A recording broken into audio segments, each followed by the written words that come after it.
Время актуального интервью на нашем телеканале. С 1 января 2020 года в Якутии стартует пилотный проект «Прямые выплаты». Старт ему был дан в стране еще в 2011 году, и сейчас количество субъектов-участников достигло 59. Что это за проект? Что даст работодателям и работающим гражданам? Какие преимущества несет новая схема работы? Об этом мы поговорим с управляющим Фонда социального страхования России по Якутии Мариной Мироновской. Марина Евгеньевна, здравствуйте. Здравствуйте. Новый механизм «Прямые выплаты». Что это такое, что он из себя представляет? Как вы правильно заметили, с 2011 года был дан старт в отдельных территориях Фондом социального страхования. Впервые проект был запущен. Что это значит? Это значит, что Фонд социального страхования непосредственно будет назначать и выплачивать пособия, все виды пособий напрямую работнику. Как изменится теперь схема назначения и выплаты пособия работающим гражданам? С 1 января 2020 года работник обязан будет обратиться к своему работодателю уже письменно с заявлением установленной формы. В течение 5 дней работодатель обязан будет направить либо одно заявление, либо несколько заявлений, оформленных в реестр, подать в электронном виде в Фонд социального страхования. И в течение 10 дней Фонд социального страхования уже назначит и выплатит пособие либо на карту банковскую работнику, либо почтовым переводом, в зависимости от того, какой способ выберет работник. А в связи с этими изменениями, расскажите, пожалуйста, будет ли Фонд социального страхования выдавать теперь справки 2 НДФЛ и как будут учитываться льготы при удержании подоходного налога? Конечно, поскольку Фонд социального страхования уже будет непосредственно самому работнику выплачивать пособие, он является налоговым агентом, и появляется обязанность выдавать справки 2 НДФЛ. 2 НДФЛ удерживается только по пособию по временной нетрудоспособности, удержания будут производиться, и, естественно, там никаких льгот не существует. 13% будет удерживаться. А кто будет оплачивать первые 3 дня временной нетрудоспособности теперь в связи с заболеванием работника предприятия, или все-таки соцстрах возьмет на себя эту обязанность? Очень часто задают такие вопросы, и, конечно же, мы отвечаем, что сам порядок не поменялся, законодательство не изменялось, и первые 3 дня как оплачивал работодатель, так и будет оплачивать. С 4-го дня начисление назначения пособия будет осуществляться Фондом социального страхования. Но работодатель при новой системе будет обязан первые 3 дня оплатить сначала вам, а вы уже работнику будете начислять, или тоже оплачивать напрямую работнику, и вы точно так же отдельно напрямую работнику? Значит, у работодателя есть установленные сроки подачи заявлений, подачи реестра. То есть работник, получив листок нетрудоспособности, либо у него возникла ситуация, когда родился ребенок, у него есть документ, свидетельство о рождении, к примеру, приходит к работодателю, оформляет заявление на выплату пособия при рождении ребенка. Работодатель обязан в течение 5 дней направить этот документ или реестр в Фонд социального страхования.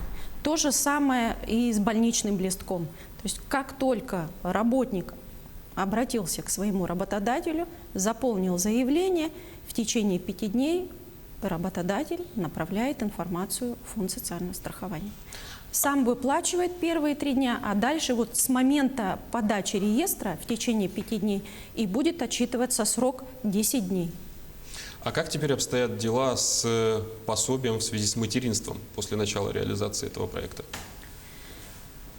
Пособие по материнству хотелось бы отметить, вы правильно заметили, что с 1 января 2020 года данное пособие, все виды пособий, связанные с материнством, будут выплачиваться только на карту МИР. Это связано с тем, что пособие по материнству – государственное пособие, и вы знаете, что сейчас мы и бюджетные организации заработную плату получаем в национальной платежной системе, поэтому и принято было решение пока только по материнству перечислять на карту МИР. Пособие по временной нетрудоспособности может осуществляться на любую банковскую карту. MasterCard, Visa. То есть тем, у кого карты МИР нету, кому начисляется по старым MasterCard либо Visa, теперь уже точно в обязательном порядке нужно будет оформить себе карту МИР. Совершенно верно. Если у работника изменился счет, на который должны перечисляться пособия по социальному страхованию, должен ли работник самостоятельно информировать об этом территориальный орган соцстраха? Фондом социального страхования приказами определен порядок обращения работника. И в случае изменения расчетного счета, либо замены карты, работник также через работодателя в своем заявлении указывает измененные реквизиты. Работодатель также в течение 5 дней обязан направить информацию в Фонд социального страхования. А каковы основные преимущества этого проекта прямых платежей именно для работающих граждан? Что мы от этого получим? Ну, во-первых, для работника это, скажем так, независимость от финансового положения работодателя. То есть не секрет, что у нас бывают и задержки заработной платы, да, и предбанкротное состояние предприятий, организаций. Конечно же, в этом преимущество работника. А часто ли вам поступают такие письма? Много ли у нас в Якутии сейчас таких организаций? Есть такие организации, но мы сейчас предоставляем это в качестве государственной услуги. То есть при недостаточности средств на выплату пособия работник напрямую в региональное отделение обращается и выплачивается. Дальше, конечно же, преимущество в том, что своевременность получения пособий по прямым выплатам. И это же, конечно, уменьшение вероятности ошибок при расчете пособия работодателя. Вот эти преимущества. То есть, как всегда, сокращение любого бюрократического аппарата ведет к упрощению и меньшему количеству ошибок. Да, а преимущества для фонда социального страхования каковы? В первую очередь это прозрачность назначения и начисления выплат. Не секрет, что очень многие больничные листки мы получаем и поддельные. Идет необоснованная выплата пособий, поэтому и переход на прямые выплаты нам позволит, во-первых, это создать прозрачность механизма, ну и во-вторых, как уже говорилось, да, о том, что предбанкротные состояния, да, либо работодатели не могут найти, то есть это повышение социальной защищенности работающего населения.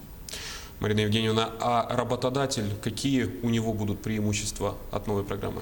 Прежде всего, это упрощение составления отчетности. То есть раньше были объемные отчеты, где работодатель отражал в отчетности все виды расходов. Сейчас эта графа уходит, и работодатель будет отчитываться только по своим доходам. То есть то, что начислено, то и отразит в форме отчетности.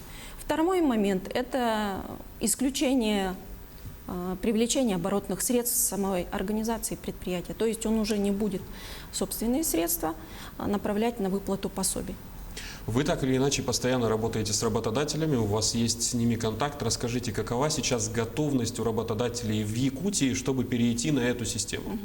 Мы провели определенную работу с начала года. Мы посмотрели, на каких программных продуктах работают все работодатели, собрали всю информацию. Определенная работа велась со всеми работодателями.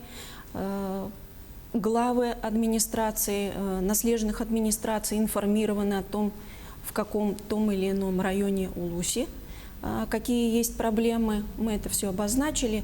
И сейчас для нас очень важно, чтобы довести эту информацию до самих получателей, что изменяется механизм. Ну и, конечно же, скорее всего, психологическая готовность самих работодателей. Давайте тогда под конец программы еще раз напомним и работникам, и работодателям, что необходимо сделать, чтобы 1 января вступить в эту программу вовремя и со спокойной душой и сердцем, потом получать свои больничные. Ну, прежде всего, работник должен обратиться к работодателю при наступлении страхового случая. Что такое страховой случай? Это временная нетрудоспособность, либо рождение ребенка, либо возникает право по уходу за ребенком. Обращается к работодателю, заполняет в установленной форме заявление. Работодатель в течение 5 календарных дней направляет реестр в электронном виде. Фонд социального страхования осуществляет выплату в течение 10 календарных дней. Ну и обязательно иметь еще карту МИР. Конечно. Ну что ж, Марина Евгеньевна, спасибо вам за беседу и что уделили нам время. На этом мы завершаем разговор о проекте «Прямые выплаты», который, напомню, мы обсудили с управляющим Фонда социального страхования России по Якутии Мариной Мироновской. Я же не прощаюсь с вами. Встретимся в следующем часе и продолжим обсуждать главные события к началу дня. Не переключайтесь.